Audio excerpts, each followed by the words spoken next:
Olá pessoal, o Renan aqui novamente no Podcast Mental e é o último podcast do ano e é claro que eu trouxe um convidado especial para falar com a gente. Seja bem-vindo, Ítalo Gomes, Obrigado. meu amigo. Prazer estar com você aqui, obrigado por ter aceitado. Já era para ter vindo antes, mas aí a correria da vida, vários compromissos, tanto meu quanto da sua parte também. A gente foi se adaptando, né? Oi, gente, tudo bem? Prazer. É um prazer estar aqui. Legal. Ítalo, hoje eu quero falar um pouco sobre você. Quem é o Ítalo? Esse jovem. E aí, quem que é o Ítalo? De Ítalo por Ítalo. De Ítalo por Ítalo, bem... Mas de uma forma bem resumida, né? Tem várias coisas ainda que eu vou pegar. Tem muita coisa. Cara, eu tenho 26 anos, né? Sou natural do Ceará, recém-chegado aqui em São Paulo, Faz quanto tempo naturalizado. você tá aqui? Olha, fez 1 ano e 4 meses, 1 ano e 4 meses, mais ou menos. Acho que em setembro. Então, recém-chegado do Ceará, vim a trabalho, acabei ficando. Me apaixonei absurdamente por essa cidade, principalmente em São Bernardo do Campo, né, que é onde eu moro atualmente. E sou muito feliz aqui. Legal. Ítalo, qual que é a maior lembrança que você tem da sua infância? Nossa, já começa assim, Já começa, porque já aqui começa assim. é papum, já vai. Olha, a maior lembrança que eu tenho da infância é... Nossa, Jesus. Que você fala assim, tipo, putz, eu lembro, tipo assim... Um aniversário que eu tive com 5 anos de idade, 6 anos. E aí eu lembro que foi o primeiro aniversário que eu tive, o primeiro momento ao qual eu olhei assim e disse, meu Deus, tem pessoas aqui comemorando comigo. E aí foi uma festa, inúmeras pessoas, e quando eu vi todo mundo indo embora, eu não entendi porque que as pessoas estavam indo embora. E aí eu chorei desesperadamente, de ficar embaixo da mesa a noite inteira. Caramba. Isso é uma lembrança que eu tenho. Boa lembrança. Você gosta de festas? Você acha uma pessoa festeira ou não? Eu não sou tão festeiro. Eu mais ou menos. Deu um fim de semana, em algumas vezes eu sou. Eu sou muito caseiro, isso eu tenho certeza. Mas aqui a gente gosta, né? De uma festa, de curtir um pouco. Inclusive, falando de festa, curtir, me falaram que você gosta muito de música. Eu adoro música. Adoro música. E de onde veio essa paixão? Você tem parentes que já têm essa veia artística, que gostam de música, que tocam algum instrumento? Cara, meu pai, ele gosta de cantar, sabe? Ele sempre foi muito musical. Uhum. Eu lembro da infância, antigamente, a gente tá ficando um pouco velho, né?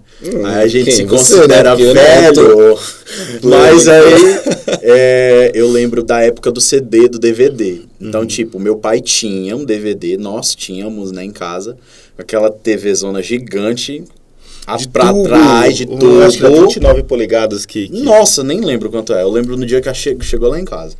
E aí tinha o DVD e meu pai tinha os CDs de flashback. Então, assim, eu fui inundado por essa época do blues, entendeu? Anos 80, anos 90. É o meu estilo de música. Pegando até anos 70. Caramba, é o meu estilo de música. Eu adoro. Eu amo. ABBA, Beatles e por aí vai. Você já cantou em eventos, é isso? Tem essa história Tive verdadeira? Experiências. Como que foi? Experiências. Eu comecei... Na verdade, eu me entendi como músico, assim, como instrumentista, cantor, quando eu comecei a cantar na igreja. Participei de uma audição totalmente aleatória. E aí eu lembro que, na época, né, o pastor que estava conduzindo, ele também era músico e ele me direcionou e me deixou entrar no Ministério de Louvor. E ali eu comecei a desenvolver o canto, só que ainda ficava muito inseguro, porque eu tinha só 15 anos, 14, 15 anos. Mas eu lembro que ele me colocou e depositou a confiança dele, né? Nas pessoas, enfim. E eu fui em busca de conseguir algum local para eu também desenvolver essa questão da música. Foi onde eu fiz conservatório para canto. Legal. E aí no conservatório foi onde eu desenvolvi ainda mais a questão de postura, enfim, aprender todos os mecanismos que compõem essa questão do canto e da voz, né? E aí logo depois disso eu passei 6 anos, fui backing vocal, fui voz principal e, né, tinha uma bandazinha ali, já cantei muitos casamentos, então a gente faz tudo um pouco, tá? Assim, a música a minha profissão alinhada ao que eu já gostava de fazer foi só o combo, sabe? Foi meio que o combo. Inclusive, a minha profissão foi um dos ganchos aos quais eu encontrei por conta da música. Porque eu conheci a minha profissão de hoje por conta da música. Legal. E quando a gente fala de música, música realmente, quem canta, quem dança, quem faz qualquer coisa relacionada à música, eu acho que tem uma carga de emoção ali dentro. E quando a gente fala disso, a gente traz algumas referências. Por exemplo, eu tenho as minhas referências musicais, que eu gosto de ouvir tudo, e eu queria saber de você. Quais são as suas inspirações, referências musicais, artistas que você gosta, mas que não necessariamente, tipo, te influenciam? Então, um geralzão, né? Um geralzão, de assim. todos, né? Olha, nacionais a gente tem bastante. Eu gosto muito dessa coisa mais... É muito mesclado. Por exemplo, você perguntou se eu gostava de festa.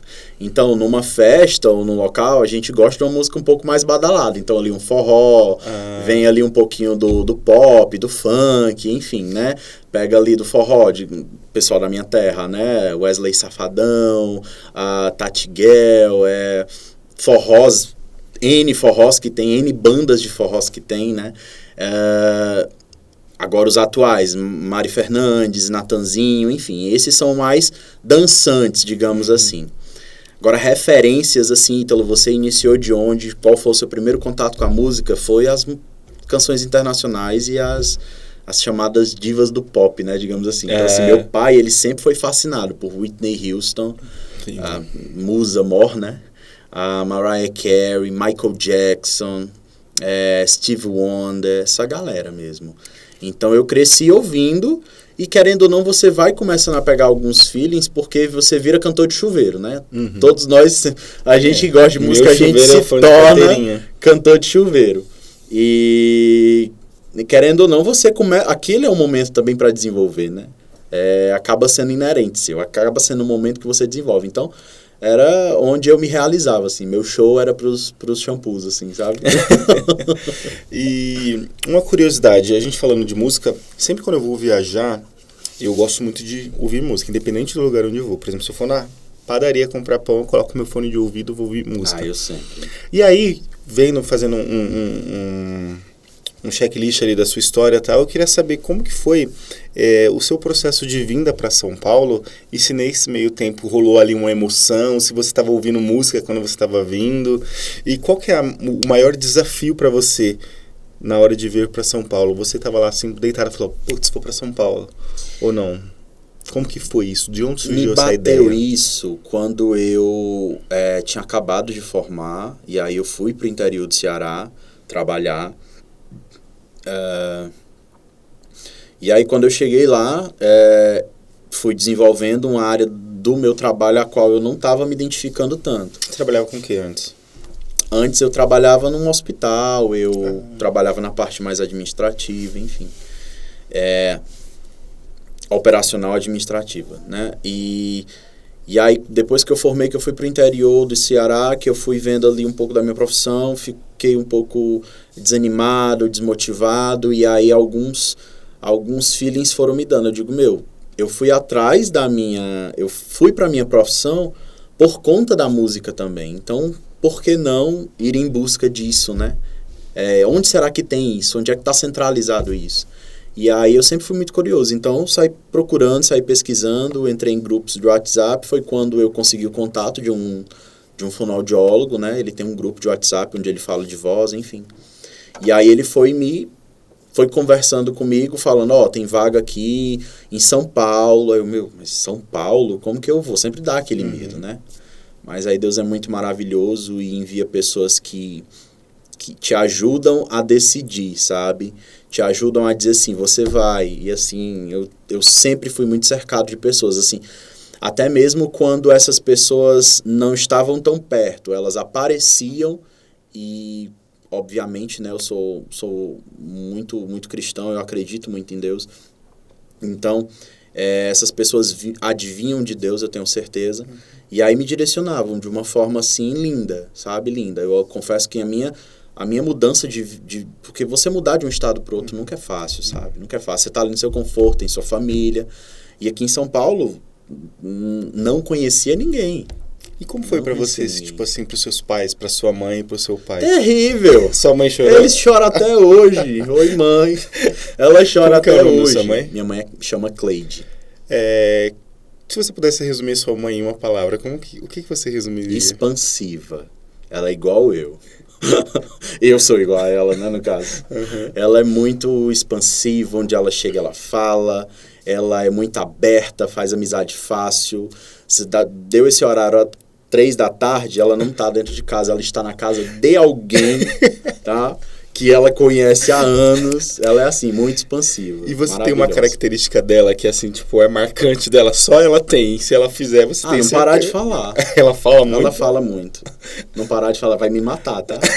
Ela vai acabar comigo quando ela vê isso. Te amo, mãe, beijo. E seu pai? Meu pai é mais caladão, é mais contido. Mas eu tenho um pouco... A gente tem então se identifica, né? Falando. A gente tem um pouco dos dois. A gente vai se identificando. A minha mãe, ela é muito expansiva e eu puxei muito isso dela. De me comunicar, de chegar, de falar. Mas, ao mesmo tempo, eu me travo em alguns momentos que eu me sinto mais, sabe? Assim, que eu não tô tão confortável, que é um ambiente novo. Demora uns segundos, uns minutos ali pra eu me adaptar. Até chegar alguém, dizer, oi, tudo bem? Eu começo a falar. E chegar, assim, numa cidade tão grande... como São Paulo, tem horas que a gente tem vários desafios. Tem momentos que a gente passa por lutas, adversidades. Teve um momento assim que você parou e falou assim, putz, eu só queria tipo deitar no colo da minha mãe, fechar o olho e sentir o cheiro dela, sentir o gosto da comida dela, porque muda totalmente quando tá aqui, né? Você teve esse momento? Várias vezes, várias vezes. Como que você faz? Qual que é a sua válvula de escape? A gente liga, né? Eu ligo muito para falar com eles, primeiramente para matar a saudade, mas quando isso não é muito possível, é a música no volume máximo, ou no fone, ou na Alexa, onde for. E aí até os meus vizinhos mesmo falam, né? Que escutam minhas músicas de lá. Porque a música ela faz com que você entre em outra dimensão, assim, sabe? Tem alguns estudos que mostram que as áreas do cérebro às quais pertencem a essa questão de guardar a memória musical, guardar música, elas são muito difíceis de serem afetadas. Então, assim, pacientes com Alzheimer, pacientes neurológicos no total, eles conseguem ter um acesso a memórias e até jeitos e coisas através da música. Tem inúmeros vídeos aí de pacientes com Alzheimer que não contactuam mais, né? Ou seja, que não falam, que não se comunicam. E aí você põe uma música no ouvido assim, num fone, numa coisa, eles começam a fazer gestos, eles começam a mexer. A musicoterapia, isso é chamado de musicoterapia ou não? É uma forma, né? A musicoterapia, ela já é uma área que estuda isso com mais afinco, né? Que direciona isso melhor. Mas é uma forma, assim, de musicoterapia, ouvir música, né? É uma própria terapia. Entendi. Ítalo, e quando a gente fala de sonhos, você se considera um garoto sonhador? Um jovem sonhador? Muito. Muito? Eu cheguei aqui através de sonhos, sabe? Eu lembro que na escola eu dizia assim, na época escolar, eu dizia, eu vou formar, eu vou ganhar dinheiro com a minha profissão e eu vou morar fora do meu estado. Eu dizia isso, e eu jogava, sabe? Eu lançava. E a palavra tem poder, né? Tem. Eu acho que quando você profere ainda mais aquilo que você almeja, de uma certa forma, Deus vai conduzindo isso para você, sabe? Pode não ser do seu jeito, pode não ser da sua forma, mas isso é conduzido de qualquer forma, de um jeito ou de outro, é conduzido, sabe? É conduzido. Eu acredito muito nisso. Tem a famosa lei da atração, tem inúmeras teorias quanto a isso, mas o que não se pode deixar é de sonhar e de almejar e de concretizar, ainda que doa, mas ir, sabe? Sem pensar, mas ir. Você tem sonhos? Assim, tipo, sonhos que você acha que para algumas pessoas é impossíveis, mas para você, para Deus não é impossível. E se você puder compartilhar com a gente, se não puder, tranquilo. Mas se puder, acho que seria interessante, pessoal. Olha, saber. Eu tenho sonhos, eu acho que os meus maiores sonhos no momento são mais questões materiais, são questões assim de processos, digamos assim. O que eu quero dizer com isso? Então, eu almejo ter minha casa, eu almejo ter meu transporte, eu almejo viajar, eu amo viajar, então eu quero tenho planos para conhecer outros lugares, tenho planos para daqui 2, 3 anos mais ou menos fazer o meu mochilão pela Europa. Eu quero fazer isso, é algo que eu já pensava há muito tempo e que, obviamente, é uma coisa que você precisa lutar e organizar direitinho, principalmente com a agenda louca, né? Quem é da profissional da saúde sabe disso. Então, esses são os meus sonhos no momento, mas uma coisa importante para falar e que eu não posso deixar de esquecer é que hoje eu vivo sonhos passados, sabe? Hoje eu estou vivendo sonhos que um dia eu almejei. Então, eu sou grato por eles, mas é claro, a gente nunca para. Mas na fase de hoje que eu vivo, foram sonhos do passado. E isso é muito bom para mim. Eu agradeço a Deus todo dia por isso. Legal. E, Ítalo, você é fonoaudiólogo. Se você não fosse, qual outra profissão você seguiria a carreira, assim? Cara, isso é bem difícil de falar, porque são coisas que a gente direciona, mas assim, às vezes nunca saem como planejado. Porque, por exemplo, eu já quis ser músico profissional, já quis ser cantor profissional, já quis ser médico. Eu quase larguei a fono e fui fazer medicina no Paraguai. Caramba! Já quase larguei a fono, ou nem entrei nela, ia direto fazer medicina no Paraguai. Mas eu sempre fui muito pé no chão. Então, assim, quais são os meus sonhos e quais são as coisas possíveis que entram um pouco na parte do meu sonho, sabe? Então, eu fui meio que mentalizando isso e colocando na ponta do lápis. E aí, quando eu vi que a fonoaudiologia, né, que me encontrou praticamente, poderia me realizar tão quanto ser médico ou ser cantor, enfim... aí eu fui, agarrei com os braços e as pernas e tô aí hoje, graças a Deus. E quando a gente fala em sonho profissional, qual que é o seu maior sonho profissional? Olha, eu gosto muito de ensinar. Eu sou muito estudioso, então é uma coisa que eu gosto, que é passar aquilo que eu aprendi. Então eu acho que no futuro, quem sabe dar aulas, dentro da minha profissão seria um almejo profissional, sabe? Dar aulas, passar o conhecimento que eu tenho, que eu estou vivendo hoje, que, querendo ou não, ainda é um pouco restrito dentro da minha área. Não tão restrito, mas é um pouco... as áreas, a empregabilidade ainda é um pouco mais densa. Então, são poucos os que têm vontade de ir, mas têm medo. Então, eu acho que isso é um paradigma a ser quebrado muito interessante também. Legal. Isso aí, gente. Vou dar um recadinho aqui para vocês que estão em casa, falar sobre a Vida Mental. A Vida Mental é uma prestadora de serviços de saúde que tem 2 unidades em São Bernardo e também em São Paulo, na Vila Mariana. Temos as seguintes especialidades: psiquiatria, psicologia, nutrologia, neuropsicologia e agora o nosso novo serviço, que é odontologia. Então, se você está assistindo esse vídeo e quer saber mais informações, o número vai aparecer aí na sua tela, o 4124-7769, 4124-7769, esse número também é WhatsApp, tá? E outra coisa, gente, se vocês quiserem saber mais sobre a gente, entre em contato lá no Instagram, @vidamental, e o nosso site, www.vidamentalbycremed.com.br. O telefone 4124-7769, 4124-7769, o telefone que mais toca aqui no AVC para agendar consulta. Então, se você precisar de consulta, só ligar. Eu já fui atendido aqui, recomendo. Adorei o atendimento. E vamos trazer o Ítalo para atender aqui com a gente, tá? Ítalo, agora vamos entrar na parte mais profissional aí para saber um pouco mais do que é a fonoaudiologia. O que é em si a fonoaudiologia? A fonoaudiologia, ela é uma especialidade, né, que surgiu aí, que ela é bem antiga. Muitos falam que é nova, mas a fonoaudiologia é antiga. Ela é uma área da saúde, né, especializada e focada nos distúrbios da comunicação humana.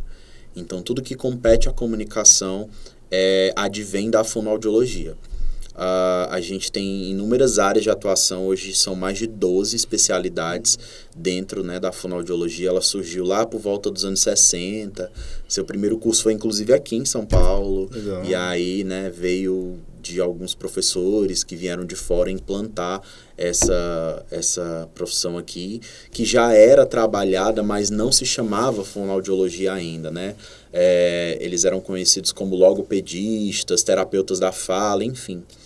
E aí, por volta dos anos 60, quando se instituiu o primeiro curso, não vou saber exatamente a data, mas começou-se a se expandir com o nome. E aí começou-se a ter a luta, né, a partir dos anos 70, foi quando queriam tornar a fonoaudiologia regulamentada, né, fonoaudiologia profissão mesmo, né, a área da saúde, enfim, e definir nome, etc.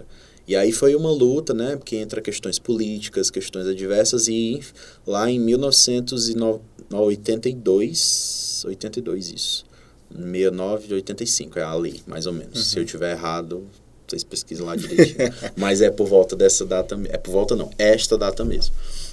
Foi quando a profissão foi regulamentada, e aí pronto, aí foi definido o Conselho Federal, etc e tal.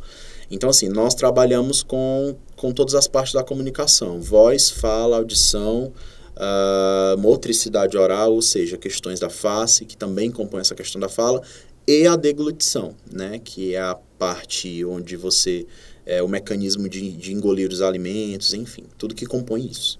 Certo. Eu lembro que antigamente falava fonoaudiologia, o pessoal já pensava, criança que gagueja, criança que tem dificuldade de falar, e não é isso. Baseado no que você falou, é muito mais do que isso. E quais são os primeiros sinais que indicam que uma pessoa precisa de um fonoaudiólogo? A gente... eu acho que essa fala, esse direcionamento, ele veio porque a fonoaudiologia se iniciou ali. Essa é a base da fonoaudiologia, sabe? A fala. E querendo ou não, a gente sempre associa as criancinhas que não falam. Eu acho que isso até é um pouco bom, porque assim as pessoas conhecem a fono e se surpreendem depois. Eu já cheguei em casa de paciente para atender e eles sempre ficam, meu Deus, fono faz isso? Fono trabalha com isso? Eu não imaginava que fono fazia isso, enfim. Mas se inicia aí, né? Os primeiros sinais aos quais você percebe que se precisa de um fonoaudiólogo vai depender de qual é a demanda dele. Então, vamos supor que é uma criança, né? A criança chega por volta dos seus 5, 6 anos de idade, e aí ela está com inúmeras trocas, né? O famoso falar igual cebolinha, ou coisas assim do tipo, distúrbios da aprendizagem, distúrbios da escrita e da leitura, distúrbios de compreensão, de atenção, de foco. Então, tudo isso são questões associadas ao que a fonoaudiologia trabalha, né? Isso de criança. Já de idoso, porque a gente se expandiu, a gente se segmentou em determinadas áreas, em determinados momentos. Então, antigamente só se trabalhava com as crianças ou coisas assim. Já começou-se a se expandir para demais. Hoje a gente pega desde o neonato, a gente faz atendimento desde o neonato, seja ela para uma área específica, até o idoso e os seus cuidados paliativos no momento do final de vida. Então, a fonoaudiologia pega todo esse campo, todo, desde o nascer ao morrer. Então, os primeiros sinais são esses nas crianças, né? Na parte da deglutição, nos idosos, depois de algum distúrbio neurológico que estão com dificuldade de engolir, engasgando rotineiramente, fonoaudiólogo que avalia, né? Questões auditivas, né? Otites de repetição ou algum problema auditivo, infecções recorrentes que após isso trouxe uma perda, né? Aquela pessoa que ouve um zumbido, aquela pessoa que não está se escutando bem ou não está ouvindo bem o outro e precisa fazer uma bateria audiológica para você ver o que está acontecendo. Questões da face, então pessoas que também são acometidas por, queimaduras, problemas neurológicos que acabaram acontecendo uma assimetria facial, distúrbios mastigatórios, né? Pessoas que aquele famoso mastiga direito, você não está mastigando direito, né? Enfim, então tudo isso a fonoaudiologia acende um alerta, um pontinho de interrogação para você procurar um fonoaudiólogo. Certo. E aí, quando a gente fala em criança, você pode compartilhar com a gente uma técnica que você utiliza ali para criança que está com essa dificuldade ou fala igual cebolinha? Uhum. Quais que são as técnicas que você usa na hora dessa triagem, nessa anamnese que você vai examinar a criança? A mãe chega lá com a criança com a demanda e fala, meu filho está com essa dificuldade. O que você faz ali?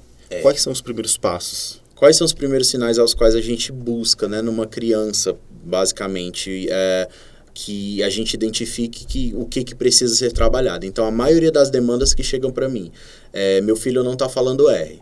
O R vibrante, o famoso do prato preto e branco, né? Que a criança troca pelo L, prato, preto e branco. Então, assim, a mãe chega no nosso consultório, ela chega com essa demanda, essa é a queixa dela.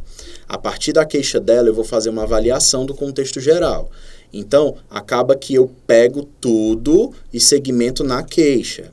Então, exemplo, ele vem com essa dificuldade, mas aí eu vou dar uma olhada na escrita, porque pode ser que ela esteja trocando também na escrita ou na leitura essa forma de falar, porque ela está falando errado. Beleza. Partiu desse pressuposto, dessa avaliação mais segmentada, eu vejo essa questão facial dele. Então, como que essa língua fica? Aí é onde entra a magia da fonoaudiologia, que é quando, para cada determinado fonema, para cada determinada posição de fala, minha língua, minha boca, minha bochecha, meu lábio, ele fica de uma forma. Então, por exemplo, o R vibrante, eu preciso vibrar, né? Preciso ter essa movimentação de vibrar. E a criança que não tem o R vibrante, ela não consegue vibrar. Então, aí vem os passos, onde eu vou ensinar essa musculatura a vibrar, a se posicionar de uma forma correta para falar esse fonema. Legal. E você acha... Tá tendo muita demanda disso? Muita. Eu confesso que eu trabalho atualmente no ambulatório, né? E as demandas, elas estão, assim, deixando a gente abarrotado e acaba até que falta mão para poder trabalhar. E isso eu culpo muito também a pandemia, sabe? Isso que eu ia perguntar para você sobre a pandemia. Isso, o processo de pandemia, ele causou inúmeros prejuízos. E eu acho que as pessoas que mais foram afetadas foram as crianças. As que nasceram no período de pandemia e as que eram muito novinhas quando a pandemia se iniciou. Porque o processo de fala, ele é multifatorial. Então, para eu aprender e para eu desenvolver uma fala, eu preciso ver pessoas falando. Eu preciso estar envolto de pessoas que falam. E isso acontece aonde? Na escola, né? Na escola, acontece nos ambientes, nos parquinhos, enfim. Então, isso também promove um acesso a essa fala e a um desenvolvimento dela. E as crianças, elas foram privadas disso incessantemente. Primeiro que só ficavam de frente para a televisão ou só com os pais, que acabava tendo seus afazeres para fazer, ou se não tinham, conseguiu alguma coisa para fazer, a criança ficava meio que só ali brincando com seu brinquedo, e não estimulava, não era estimulável. E com isso trouxe esses prejuízos e acabou acontecendo isso.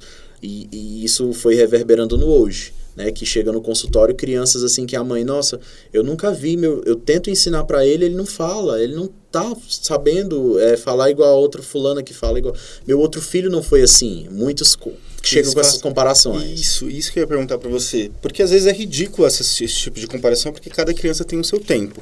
Mas, por exemplo, tem gente que fala assim, é frescura dessa criança porque o outro tem a mesma idade e fala que só. Mas não, às vezes tem alguma dificuldade ali que é da criança e precisa ser tratado.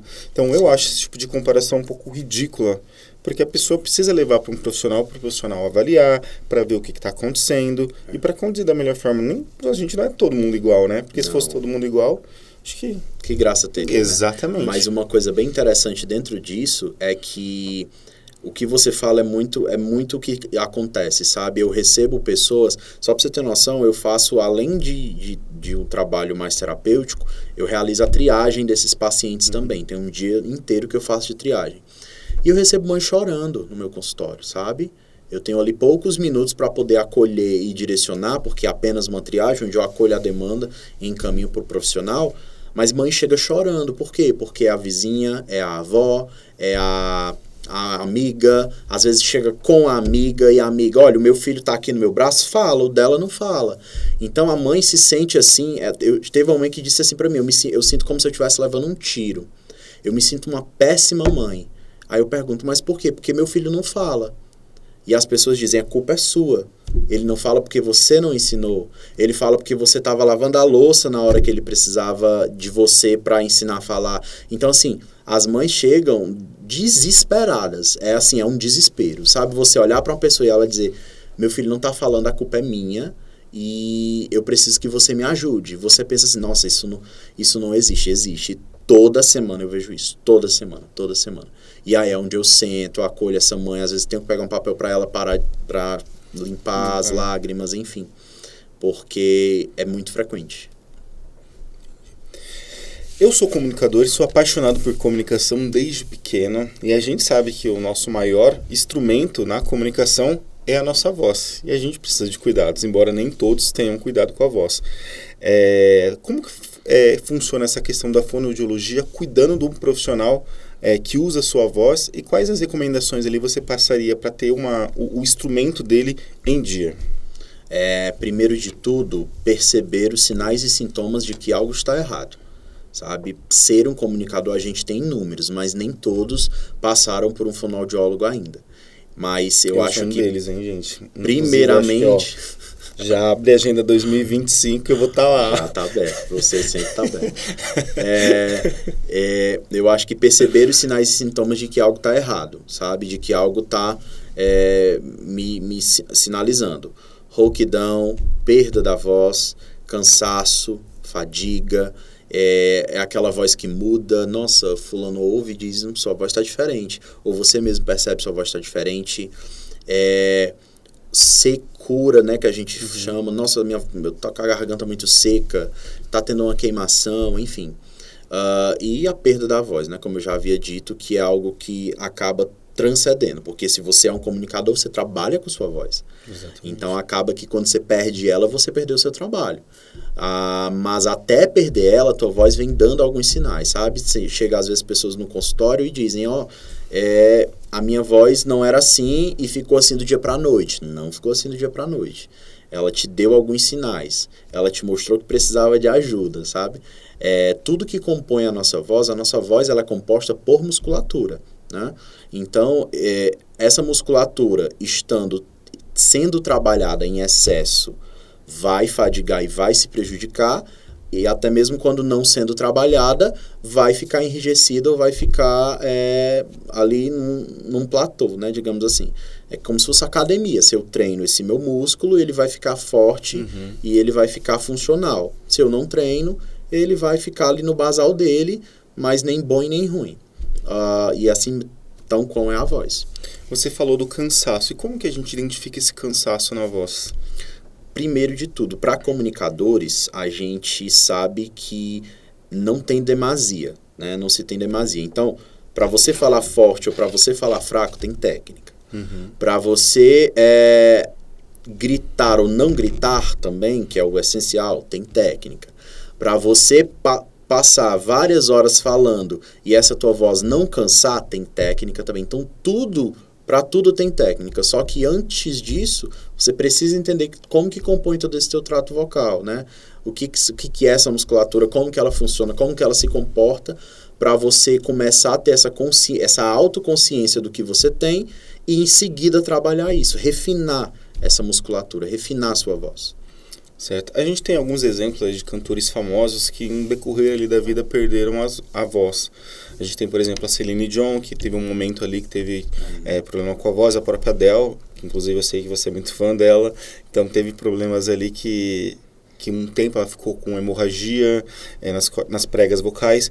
Como que funciona isso? Isso daí é decorrência de alguma coisa, do excesso de canto? Como que é? Isso. A gente chama, né, de disfonia comportamental, é classificado pela fonoaudiologia. Quando você abusa do comportamento dessa sua voz. Então, assim, o trato vocal ele é composto, né, obviamente, por essa musculatura. Então, aqui a gente tem duas partezinhas, né, eu chamo 2 tubinhos para exemplificar, né, para as pessoas. Parte da frente eu tenho a laringe. Dentro da laringe passa a minha respiração, a inspiração e a expiração. E nesse movimento de ins e de ex, eu tenho as minhas pregas vocais compostas dentro da laringe. E elas fazem um movimento vibratório. Exatamente esse movimento aqui que eu estou fazendo com as mãos. Então, no momento que você está falando, elas estão vibrando. Elas estão vibrando. Então, ela é composta por uma mucosa, uma fina mucosa, a qual é responsável pela produção desse som. Então, eu inspiro, o ar entra, acontecem as trocas gasosas, acontece o momento da expiração, passa por elas vibram, vem para a nossa boca, e aí é onde os nossos ressonadores, lábio, língua, bochecha, fazem todo esse trabalho de pegar esse som e desenvolvê-lo, né? Então, o que são essas alterações, né, que compõem essa disfonia comportamental? Quando eu entro num excesso de uso dessa voz, excesso esse errado de uso dessa voz, essa musculatura propriamente dita vai ter algum impacto, né? Você falou aí de hemorragia, eu não lembro agora ao certo qual foi o diagnóstico específico delas, porque tem inúmeras alterações que podem acontecer por conta do abuso vocal, mas se tivesse sido hemorragia de prega vocal, você tem que parar naquele momento. Você não pode utilizar a sua voz e imediatamente procurar um otorrinolaringologista, médico especialista, né, para avaliar e fazer um diagnóstico. A fonoaudiologia, ela vem no pós. Ela vem após passado esse processo de hemorragia, tratado medicamentosamente ou até mesmo por repouso vocal absoluto, e aí a fono vem para literalmente te moldar nesse processo vocal. Mas fora isso, tem as outras alterações, né? Pólipos, nódulos, cistos, que são alterações que são causadas por esse uso abusivo,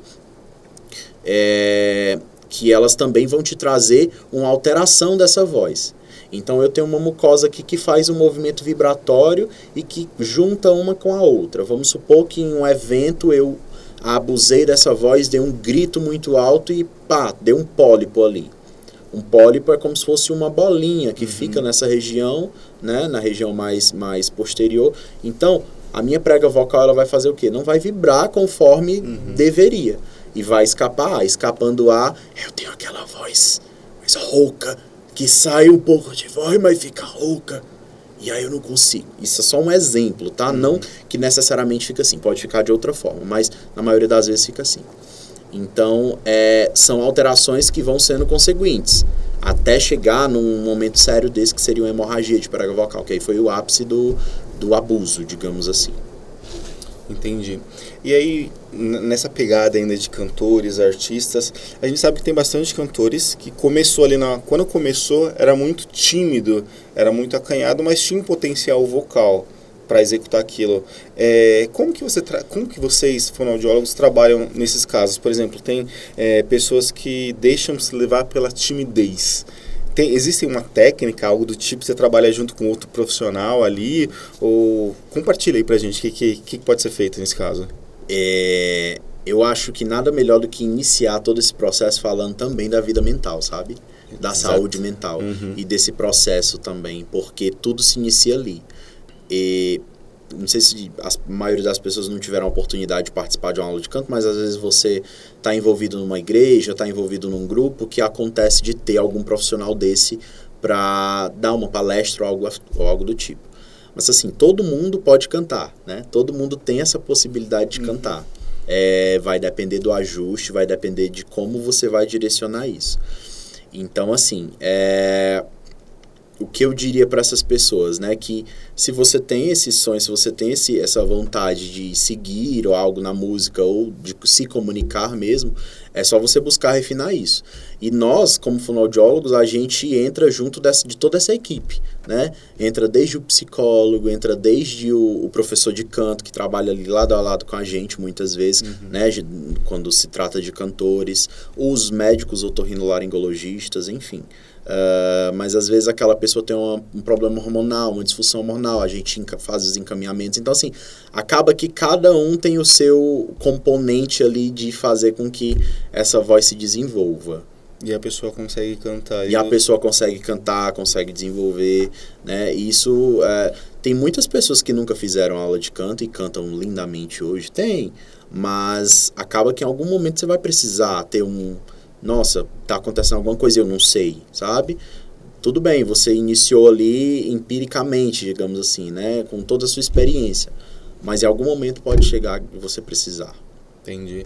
E você gosta de shows? Gosto. Muito. Eu amo show, teatro, musicais. Muito. E é claro, gente, que se você tem o cartão VM+, você vai ter acesso a shows, teatros, cinemas, compras em lojas virtuais e, fora isso, ter acesso a consulta em várias especialidades, tanto aqui na Vida Mental quanto em outros parceiros que também é aqui da gente. Então, para adquirir o cartão VM+, que é um cartão com descontos, benefícios e muitas outras coisas para você usufruir, Número 41247769 é o número que está aparecendo aí na sua tela. E agora com um site novo, www.vmmais.com.br. Lá você consegue fazer o acesso, solicitar o seu cartão e utilizar a partir do primeiro pagamento. A gente tem 2 planos, o de R$ 29,90, que tem aí as coberturas básicas, e o plano de R$ 39,90, que tem seguro e assistência funerária. Então, se você quiser um cartão aí de benefícios para você usar tanto aqui na clínica com descontos ou em outros locais, solicite seu cartão já, 41247769 ou no site www.vmmais.com.br. Vamos passar para o nosso terceiro bloco, Ítalo. Vamos falar um pouco aí da sua especialidade, do seu xodozinho, que é a disfagia. Meu xodó. O que é disfagia? Conta aí pra gente, Ítalo. Pronto, a disfagia ela é uma das áreas da fonoaudiologia específica para trabalhar os distúrbios da deglutição. São tudo aquilo que compõe o trajeto do bolo alimentar, desde eu vê-lo até ele chegar propriamente no meu estômago, né, e ser dissolvido ou devolvido para o meu corpo em forma de nutrientes. Então, a disfagia, ela avalia, trata e promove a saúde quanto a essa questão da deglutição. E o que leva a pessoa a ter a disfagia? A disfagia, ela é um sintoma. Então, ela é associada a alguma coisa, né? A algo que aconteceu com você. Então, na maioria das vezes, o que comumente acontece, né? Que hoje esse quadro vem se balanceando cada vez mais. Os famosos engasgos, as tosses durante a deglutição. Deglutição é o ato de engolir. Então, são aquelas pessoas que são acometidas por danos neurológicos, acidentes, que causam AVCs, que causam as próprias, né, doenças neurodegenerativas, a esclerose lateral amiotrófica, o Alzheimer, o Parkinson, enfim, todas essas doenças que têm um início e vão se degenerando, acabam acometendo essas áreas da deglutição. E aí é onde o fonoaudiólogo entra para avaliar, tratar e promover a saúde desse paciente. É muito estranho porque, eu nunca imaginava que o fonoaudiólogo iria fazer isso. Na prática, como que funciona isso? Como que é o diagnóstico ali e ajuda? Vocês, nesses casos, é 100% hospitalar ou, em casa também tem essa demanda? No caso de home office, por exemplo. Uhum. Home office não, desculpa, home care. Home care.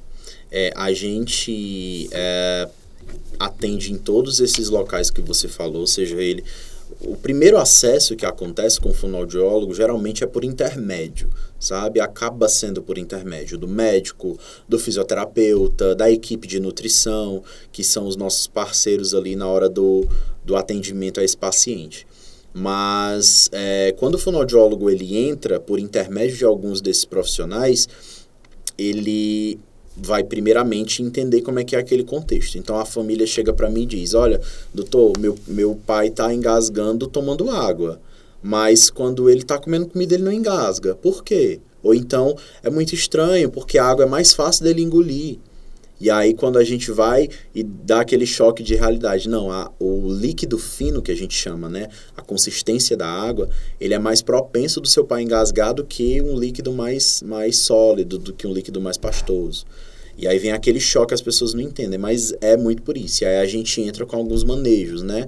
Depender da avaliação, a gente espessa, ou seja, a gente deixa esse líquido fino um pouco mais grosso, né? Põe uma maisena, como se fosse uma maisena, você mexe, fica um pouco mais consistência e ali a gente libera esse nível de consistência para esse paciente, pelo menos por enquanto, até ele conseguir se reabilitar. E aí entra o processo da fono de trazer de volta, tirar esse líquido espesso e trazer o líquido fino, que é a funcionalidade a qual eu e você, né, temos.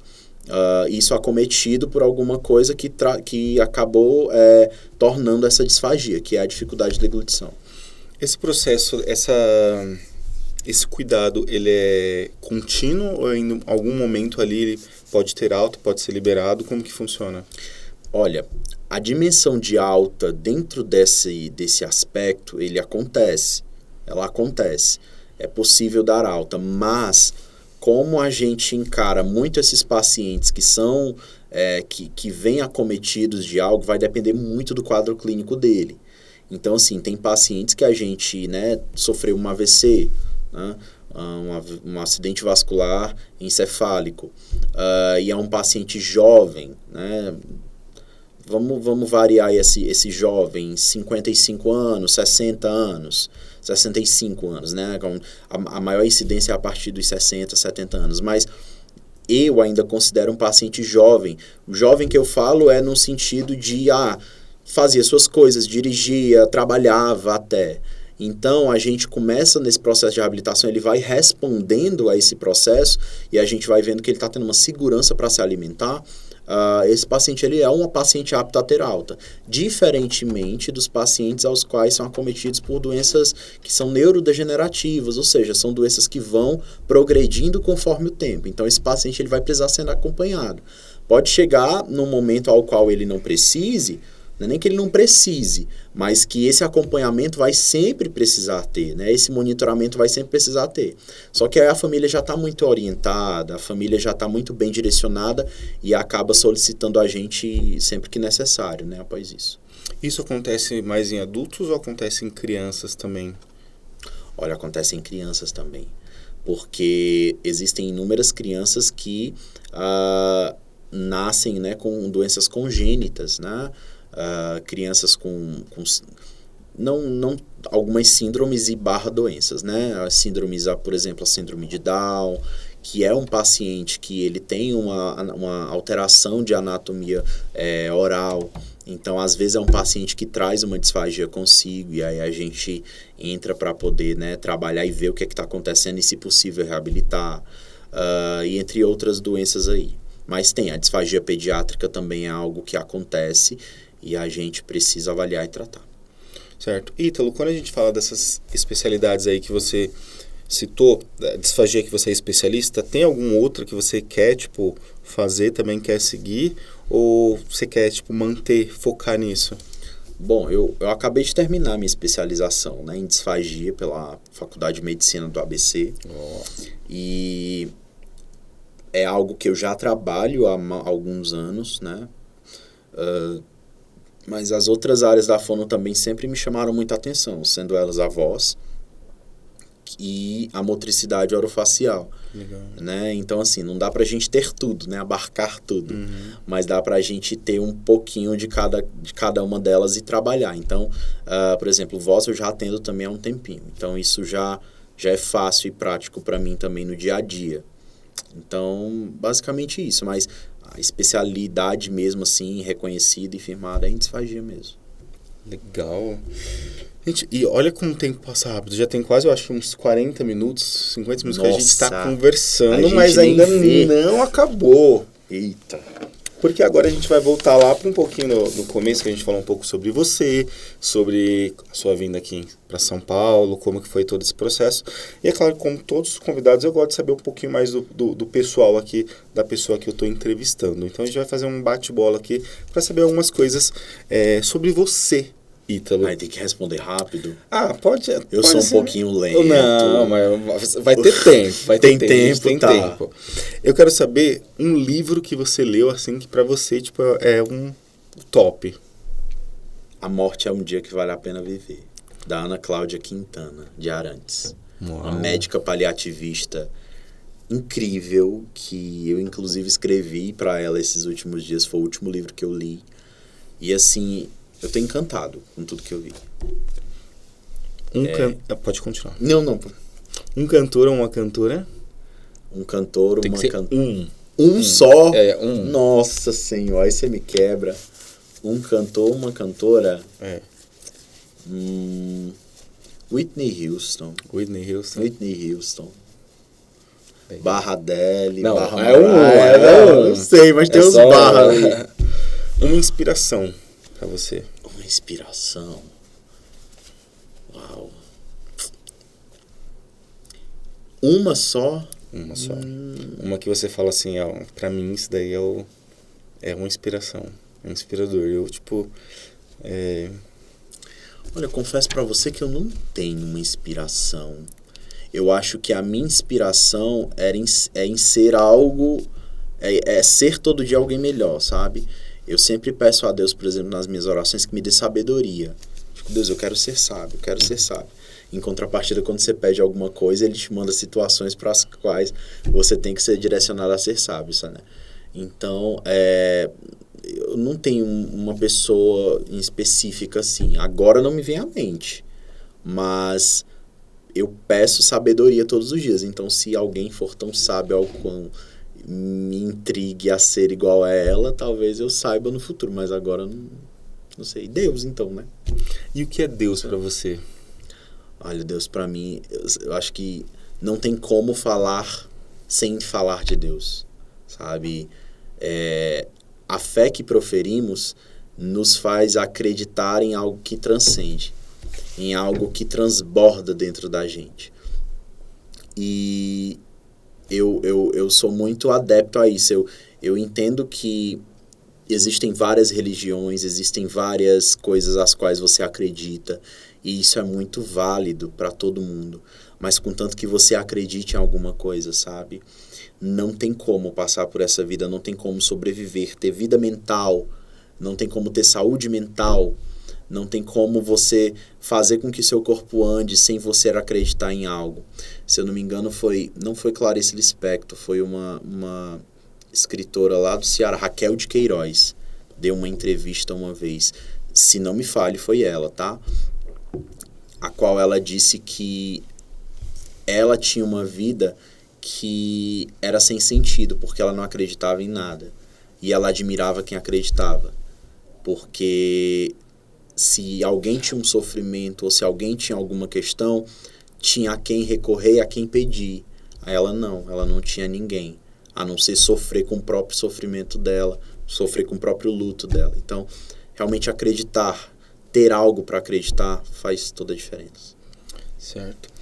E se você pudesse voltar lá naquele Ítalo pequeno e olhar para ele, deixar uma mensagem, se conseguir visualizar ele lá, pequeno, lá no Ceará, e falar para ele o tanto que ele onde ele chegou, o tanto que ele conseguiu e o tanto que ele vai conseguir ainda, o que você falaria para ele? Não olha tanto para o chão, levanta a cabeça. Levanta a cabeça, sabe? Eu daria um abraço bem apertado nele. Muito, muito apertado. E diria isso. Você acha que a sua criança interior segue viva ainda? Sim. Acho que sempre a gente tem que trazê-la, né? Uhum. Em alguns momentos, sempre a gente tem que trazê-la para perto e expandi-la ela. Mas ela às vezes fica escondida. A minha criança fica escondida. E aí eu esqueço de ser criança. Porque o que é ser criança, né? É aquela ingenuidade, é aquela leveza, é aquela perspicácia, é aquela rapidez. E às vezes você se esquece disso. Mas ela surge, ou então os momentos fazem com que ela surja. Legal. E para finalizar aqui, eu vou fazer uma brincadeira que eu nunca fiz com ninguém, mas já fiz uma vez com você, eu vou retornar. Aqui no podcast é a primeira vez. Eu vou falar o nome de um cantor, já que você gosta tanto de música, você vai ter que escolher, tá? Tá. Então vamos começar bem assim, ó. Nossa, não pega pesado, né? Tá. Não pega pesado, porque você sabe que meu coração é leve. Então, assim... Vamos lá. Dá. Christina Aguilera ou Jessie J? Jessie J. Jessie J ou Pink? Jessie J. Jessie J ou Katy Perry? Jessie J. Jessie J ou Aretha Franklin?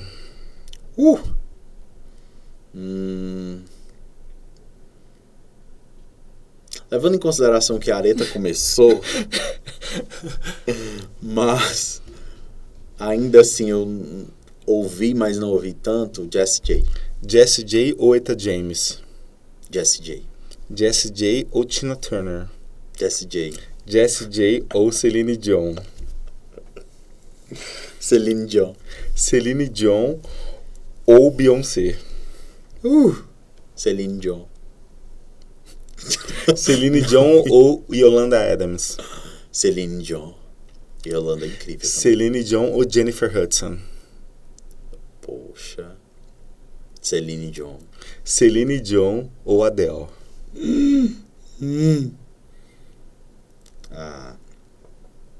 Adele, vai. Adele ou Com Taylor? muita dor no coração. Adele ou Taylor Swift? Adele. Agora pode encerrar. Pode encerrar? Não, porque não vai encerrar. Ainda tenho ainda. Vamos lá. Adele ou Mariah Carey? Adele. Você sabe que tem uma curiosidade da Adele, só te cortando um adendo, um parêntese aqui na Adele, que a gente leva um podcast inteiro para falar sobre ela, mas só um adendo que eu vim agora no carro e eu percebi que tem algumas, a maioria das músicas da Adele, você ouve, boa, sabe a letra decorada e tudo, passam umas semanas ou uns meses sem ouvir e do nada vem uma música. Parece que você tem um sentido, não sei você, que também é fã dela, que eu sei disso, sente uma coisa diferente. O que aquela mulher tem naquelas músicas, sabe? Ela impôs a vida dela naquelas letras de tal forma que eu vim hoje ouvindo e eu fiquei, meu Deus, sabe? Someone Like You, eu ouvindo e fiquei vidrado, como se fosse a primeira vez que eu estivesse ouvindo. Adele. Adele ou Whitney Houston? Eu vou embora. Whitney Houston. E aí, tem uma música que eu amo de paixão, da Marisa Monte, que eu queria que você cantasse, desse uma palhinha pra gente.